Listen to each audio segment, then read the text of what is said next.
Kamusta mga ka-Diskarte Chicks? Sana ay nasa maayos kayong kalagayan ngayon.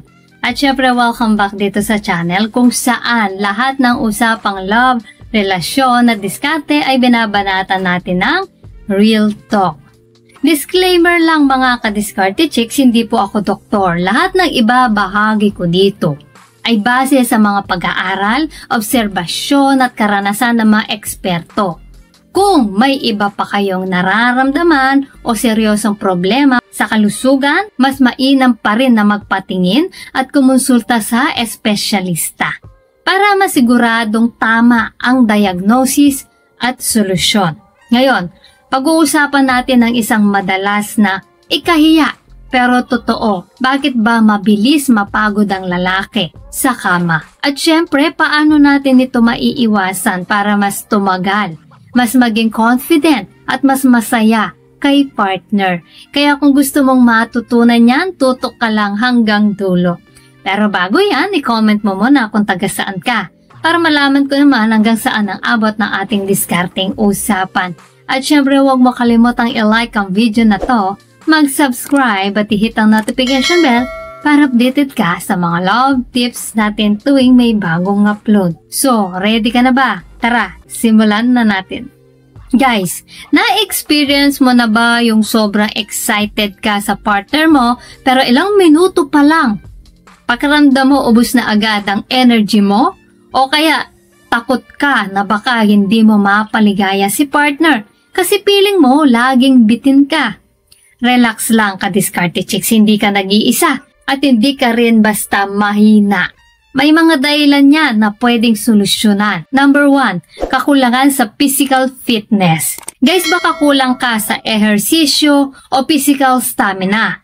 Ayon sa mga urologists at health experts, mas malakas ang resistensya at daloy ng dugo ng lalaking regular nag-e-exercise. Ibig sabihin, kung palagi kang sedentary, mas madali kang mapagod. Diskarte?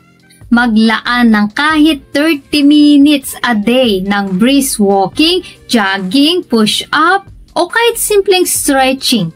Hindi lang pampapayat, pampabuhay din ng energy sa kama. So number 2 is stress at pagod sa trabaho. Sobrang stress at kulang sa tulog kapag overwork ka. Bumababa ang testosterone at energy levels mo. Kaya kahit gusto mo, parang walang fuel ang katawan mo. Diskarte, bigyan ng sarili ng tamang pahinga. Bago kayo mag-intimate ni partner, subukan mo ng mag-relax, maligo, huminga ng malalim. Minsan yung simpleng quality rest, miracle na. Sa pangatlo, hindi maayos ang diet at hydration. Ayon sa pag-aaral ng mga urologists, ang sobrang matataba at processed foods ay pwedeng makaapekto sa blood circulation. Kapag mahina ang daloy ng dugo, mahina rin ang performance. Diskarte, kumain ng mas maraming gulay, prutas, isda at uminom ng sapat na tubig. May mga pagkain tulad ng saging, pakwan, mani at dark chocolate na nakakatulong sa stamina. So pang-apat, anxiety at pressure na kailangang tumagal. Psychologically factor, kapag masyado mong iniisip, kailangan tumagal ako, mas lalo kang nape-pressure. Resulta, mas mabilis kang mapagod o mauubusan ng focus. Diskarte, alamin ang tamang pacing at tamang paghinga at huwag kalimutang mag-enjoy. Ang intimacy ay hindi exam, ka-Diskarte Chicks.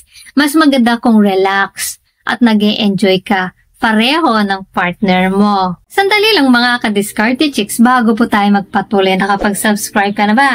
Baka naman, i-hit mo na ang subscribe button. Ngayon na, as in now na, para mas marami pa tayo madiskarte pag-uusapan sa susunod. So panglima is health conditions at hindi pagpapacheck up.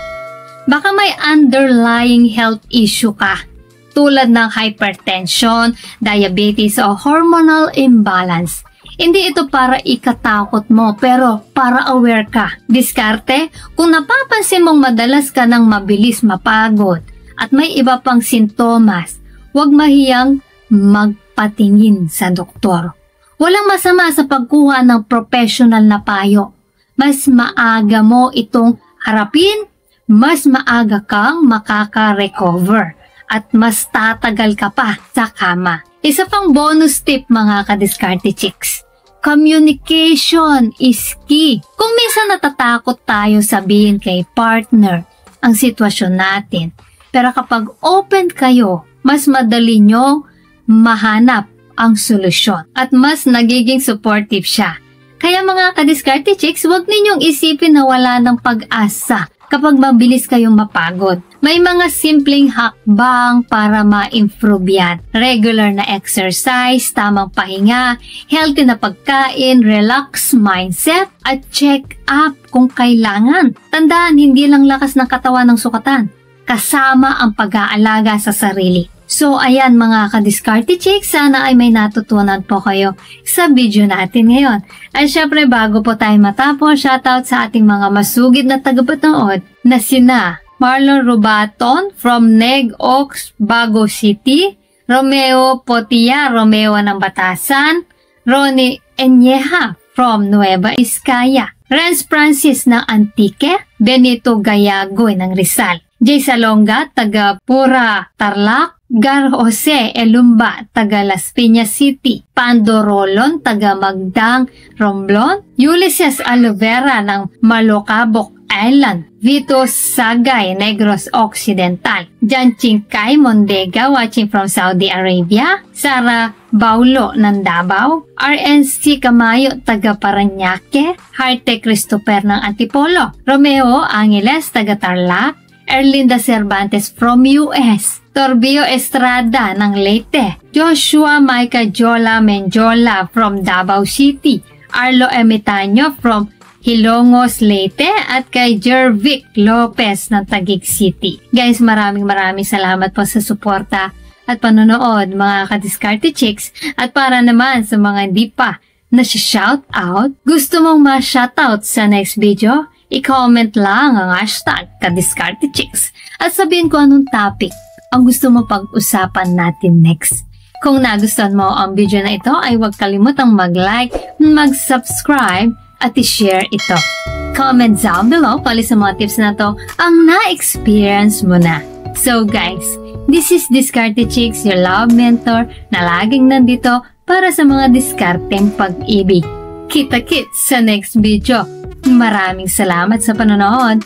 Ingat kayo palagi. Let's spread love.